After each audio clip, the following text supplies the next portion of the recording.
شکریہ عارفی صاحب.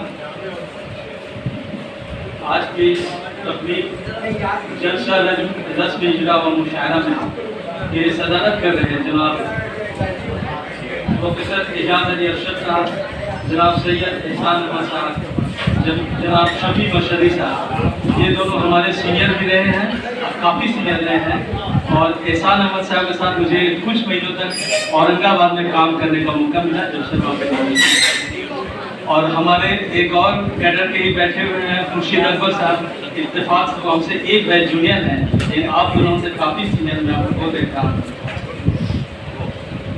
جناب اے کے احسانی صاحب، پروفیسر توقیر عالم صاحب، ڈاکٹر خورشید صاحب، قاسم خورشید صاحب، پروفیسر اشتاق ظفر آدمی صاحب، جناب فخر الدین آدمی صاحب، اور پروفیسر توقیر عالم صاحب، ڈاکٹر خورشید قاسم خورشید صاحب، پروفیسر اشتاق ظفر آدمی صاحب، اور جناب خورشید اکبر صاحب نے ان دو کتابوں کے اوپر کافی تفصیلی تبصرہ اور تنقید بھی کیا ہے. اس لیے بہت زیادہ کچھ کہنے کی مجھے ضرورت محسوس نہیں ہو رہی ہے، لیکن یہ ایک ایسا موقع ہے جس پر میں مبارکباد دینا چاہتا ہوں قاسم فریدی صاحب کو، اثر فریدی صاحب کو، پرویز عالم صاحب کو، جنہوں نے اس محفل اور مجلس کا اہتمام کیا.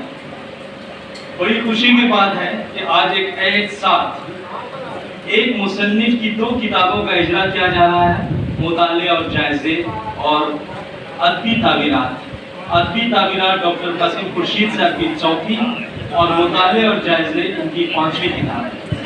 آپ نے ادبی تعبیرات میں بہار میں اردو کی ترقی کے امکانات پر روشنی ڈالی ہے.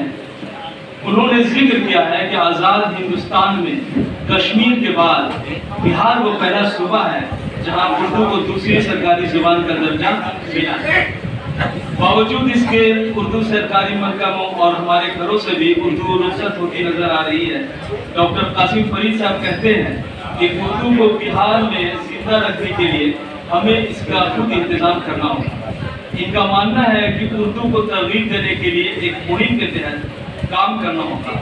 ڈاکٹر قاسم خورشید صاحب کہتے ہیں کہ بہار میں سرکاری سطح پر اردو کی ترقی کے لیے بہت کچھ کیا گیا ہے، لیکن بہت کچھ کرنے کی گنجائش ابھی باقی ہے. آپ انجمن ترقی اردو اور راج بھاشا ندیشالیہ کا بھی ذکر کرتے ہیں.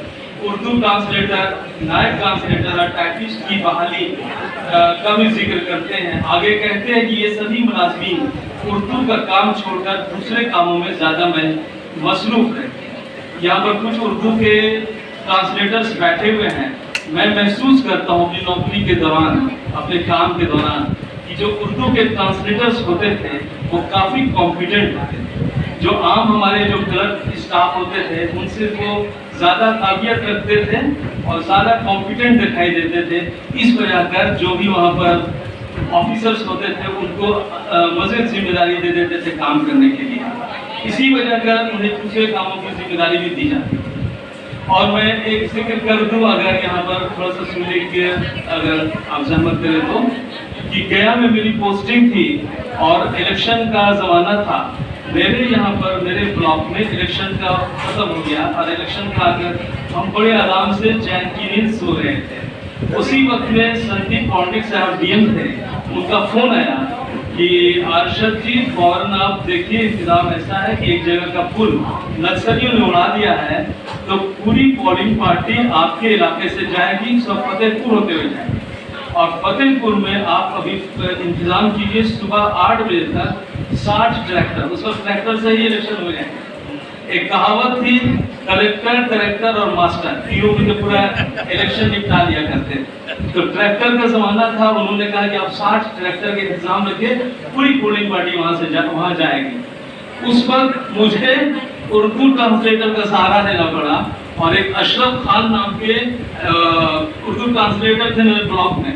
ان کو میں نے فون کیا گیا سے آ گیا. اس وقت میں گیا سے آنے جانے میں بھی ڈر لگتا تھا رات کے وقت میں کہ صبح میں ہم کو 8 بجے تک 50-60 ٹریکٹر چاہیے کیمپس میں. وہ ہم کو آرام سے بول رہے ہیں کہ آپ اطمینان رہیے سر، 8 بجے تک آپ کو 60 ٹریکٹر مل جائے گے. اور اس کے بعد ہم جب گئے بلاک میں صبح 8-8:30 بجے تو دیکھتے ہیں کہ میرے کیمپس میں 50-60 ٹریکٹر لگا ہوا. تو یہ تو تھے اردو ٹرانسلیٹر کی جو صلاحیت ہے، تو اپنے کام کے علاوہ دوسرے کام کو بھی کرنے کی صلاحیت رکھتے ہیں.